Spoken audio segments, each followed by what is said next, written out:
Vice President J.D. Vance speaking in India today, calling the U.S.-India trade partnership a win-win, saying, quote, Americans want further access to Indian markets. This comes a day after Vance met with Indian Prime Minister Modi, the White House saying the two leaders made significant progress toward a new trade deal.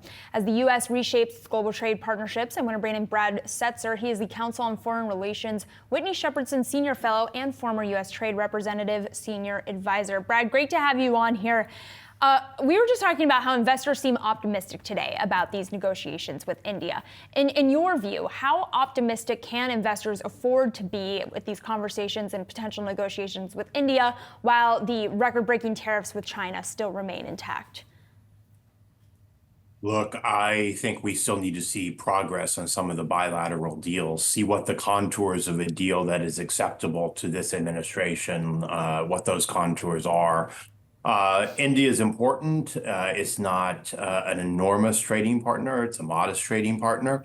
But I think the bigger issue is that for negotiations with Japan, with Europe, with Korea, it's not yet clear what the U.S. really wants. That's the reports. That's what the Japanese are saying after meeting with President Trump, Bessent, the senior team in D.C. That's what the Europeans said after meeting with the USTR last week. There needs to be a little bit more clarity about what kind of deals the U.S. is willing to do and whether these deals are about taking off all the tariffs or whether they're just avoiding these so-called reciprocal tariffs with a 10% baseline tariff basically being non-negotiable. And we're getting headlines here. The Minister of Finance over in Poland saying he does not expect a U.S.-EU tariff deal this weekend. More broadly off of that, Brad, I'm curious how you would rate these negotiations. Like, what inning are we in these negotiations as we are getting headlines in about negotiations potentially not coming with some partners, whereas you got the vice president over in India? Where does that leave us right now?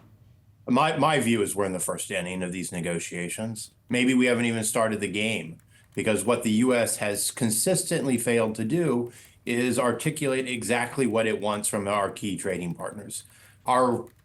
There's very clearly a willingness on the part of Europe, Japan, Korea, Vietnam, India to see what we want, to see if it's possible to do a deal. But an actual concrete deal, first of all, takes clarity about the U.S.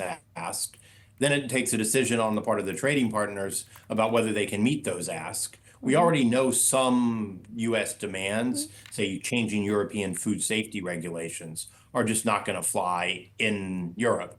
So I don't actually think the hard negotiations have really started, because I don't think we're at the point where both sides know what they need to do if they want to get a deal. And my guest host, Kenny Polcari, has a question for you, Brad. Well, so Brad, here's the issue with that, because I do agree that we're in the early innings. I'd like to think that we're at least in the first inning, but here's the issue with that. If this continues to drag out, not something I think the administration really wants to see. I think they are trying to get, like I said, a base hit, one or two base hits, get somebody on base so that they can start to build on it. Holding it up and pretending like we don't know what we want, and dragging out the conversation is not going to help the administration, nor is it going to help voters or investors, really, as we become more frustrated with the lack of information. So my guess is at some point it's got to start to pick up speed, don't you think? Yes. I mean, presumably you'll have some deals start to take shape a little bit before the deadline, the 90-day deadline. But remember that a typical comprehensive trade deal takes a year and a half to negotiate. So I think at the best case scenario is you have something which looks a little bit like an interim deal, and then there's an agreement not to put the reciprocal tariffs on at the end of the 90-day period. A really big deal, which requires changes in other countries' laws and practices, it just simply cannot be both negotiated and implemented in a 90-day frame. There are ways to work around that. Right. But I think the broader point is I think the administration has been spinning a bit too hard here. They want to say there's a deal. They want to say a deal is coming. They want to kind of prop up the stock market, give the stock market a little bit of hope. But the actual negotiations don't seem to be really moving nearly as fast as the administration's rhetoric. So you have this consistent gap between what's coming out of the White House and what our negotiating partners are saying, where our negotiating partners are saying they don't yet know what the U.S. wants. Well, I think someone in the administration really has to light the fire, because in a year and a half we're going to be in midterms, and I think the last thing the administration wants is to be in the middle of this mess at the midterms. They want to be able to go into the midterms saying, here are the deals that we have so far, here's how it's worked out, here's how it's benefiting us. I mean, sure, but it's also the case that part of the difficulty here is that President Trump hasn't given clear instructions, in my view, to his negotiating team about what he personally wants, about what he personally thinks is a good deal. He wants to bring bilateral trade imbalances down. The problem his negotiators face is removing a lot of the well-known trade barriers wouldn't get you anywhere close to that goal. So I think there's a lot of, there'll have to be a bit of give on all parties' side. But it also will have to be a bit of give from the president. The president has thought about it seems to be seeking an outcome that realistically isn't typically the result of a normal trade negotiation. I do just want to end on something specific out of China, buying soybeans from Latin America, canceling up to $13 billion of soybean purchases from the United States. Does China have a broader capability for repositioning off the back of these tariff policies than the U.S. originally gave it credit for? I mean, in some sense, yes. I mean, one thing we know is because we fought a trade war with China in Trump's first term, and because of the structure of China's government, China's been preparing for this kind of trade confrontation for the past 4 or 5 years. So they have a detailed playbook. They are using that playbook. Buying soybeans from Brazil is very much part of that playbook. Not taking deliveries of orders from Boeing is very much part of that playbook. Not buying U.S. LNG and energy is also clearly part of that playbook. We also, in a sense, have to figure out whether we can absorb the shock of 150% ballpark, 145 tariffs on most of our imports from China. For many businesses, 145% is just a really big change in the price. And I think we may have overreached. It's a tariff that's too high for a typical business to pay. And in that case, we may find ourselves with some supply shortages if we don't unilaterally adjust our tariffs. So I think the administration maybe overplayed their hand a little bit with respect to China.